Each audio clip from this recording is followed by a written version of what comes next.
হেফাজতে ইসলামের কেন্দ্রীয় যুগ্ম মহাসচিব এবং ঢাকা মহানগরীর সেক্রেটারি মাওলানা মামুনুল হককে গ্রেপ্তার করা হয়েছে। দুপুর 12টা 50 মিনিটে রাজধানীর মোহাম্মদপুরের জামিয়া রহমানিয়া মাদ্রাসা থেকে তাকে গ্রেপ্তার করা হয়। মামুনুল হককে গ্রেপ্তারের পর ডিএমপির তেজগাঁও বিভাগের উপ কমিশনারের কার্যালয়ে আনা হয়।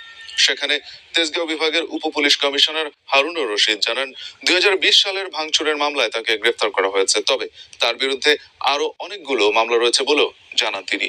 3 এপ্রিল সোনারগাঁওয়ের রয়্যাল রিসোর্ট কাণ্ডের পর থেকেই মোহাম্মদপুর জামিয়া রহমানিয়া আরাবিয়া মাদ্রাসায় অবস্থান করছিলেন মামুনুল হক।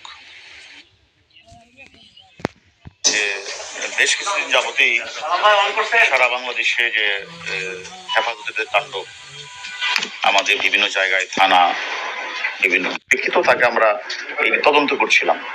তদন্তের প্রেক্ষিতে আমাদের কাছে যেটা আমরা কনফার্ম হয়েছি যে এই মামলার সাথে সে জড়িত।